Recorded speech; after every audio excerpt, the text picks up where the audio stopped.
I love Baker Mayfield. Maybe it's because I've always liked the Browns and have been cheering for their success, but I do remember enjoying watching him play at Oklahoma. I've only been watching the college football for a few years now. It's almost exclusively because I love the NFL draft and wanted to start being aware of these prospects before they became said prospects. And the 2018 class was the first time where I saw most of these guys play for a couple of years, so that probably helped too. But now his rookie season is in the books, and we're all quite impressed. But I wanted to take a closer look into this past season, and at Baker Mayfield himself as a quarterback. Let's not forget that Mayfield wasn't a slam dunk number one overall pick.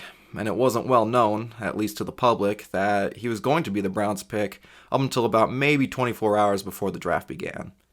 It's not common that the Browns made a bold decision that ended up being the right one. It's also not common that Cleveland might have been the best possible landing spot.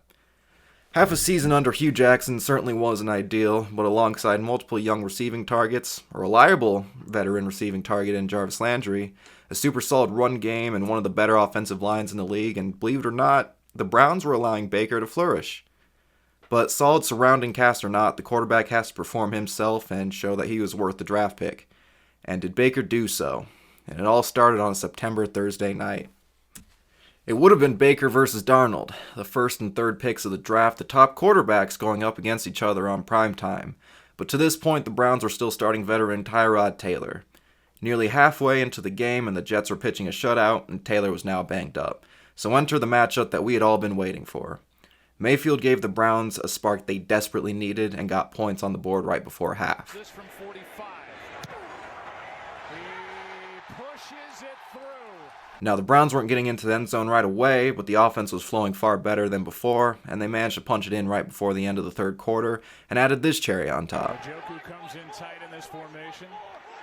Looks like pressure off the edge. Little trick play and a throw to Baker Mayfield to tie the game from Jarvis Landry.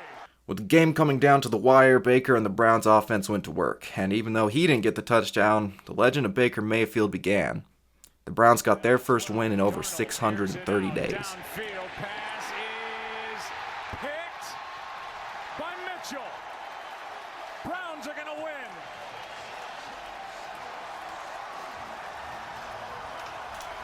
Getting that win was important for Cleveland, but the expected early struggles of a rookie quarterback were inevitable, as Baker and the Browns would go 1-5 over the next 6 games, including close losses to the Raiders and the Buccaneers, while not being so competitive against the Chargers, Steelers, and Chiefs.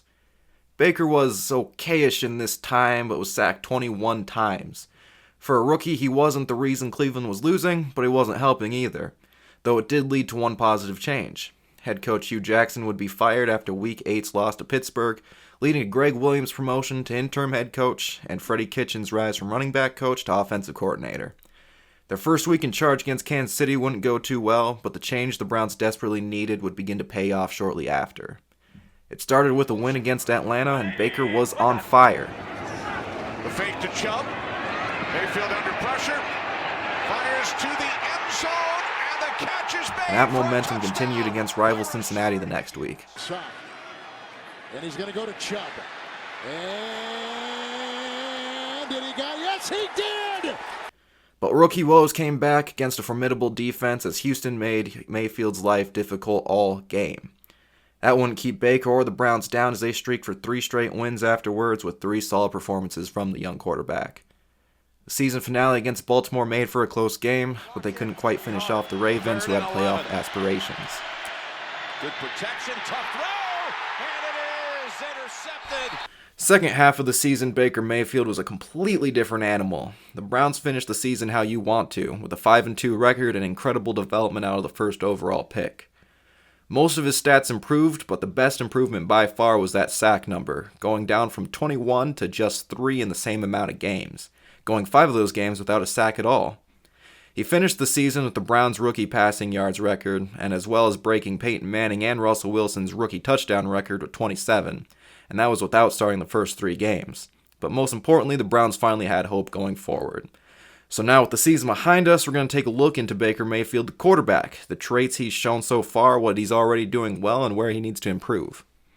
Baker's accuracy moved him up the draft boards at Oklahoma, but teams and scouts alike were still wondering if he could make these tight window throws at the next level. He can. He knows when to rip a pass in between defenders and when to throw with touch over a linebacker, and often hits his receivers in stride to maximize yards after the catch. It took a while to really hone his downfield accuracy, but once he figured it out, he was not afraid to be aggressive. Some of these throws are absolutely ridiculous, and now Baker's targeting receivers at any point of the field with precision.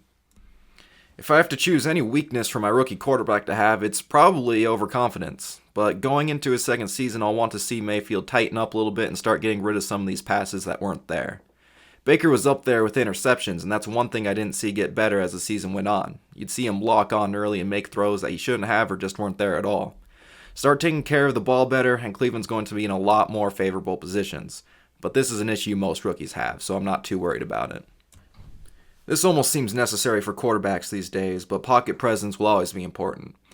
This one took a while. Mayfield didn't see nearly as much pressure in college, and that showed early. He'd hold on to the ball too long, try to make things happen when he couldn't, or hastily throw the ball too quickly. However, this improved greatly over the course of the season. Mayfield quickly learned to maneuver a pocket and create more time and when to sense pressure. By the end of the season, he was creating extra time in the pocket and was always a threat to pick up extra yards on the ground. Mayfield under pressure, fires to the end zone, and the catch is made for a touchdown. Going 0-16 the year before, the Browns' schedule was going to be favorable. This season, Baker only faced 4 defenses in the top 5 in pass defense DVOA, and 2 of which being Baltimore, while facing 3 of the bottom 5 and 6 in the bottom 10. Of course, this is just circumstantial. I'm really grasping at straws here, trying to figure out how Mayfield could improve in some ways that were related to passing. There really isn't that much.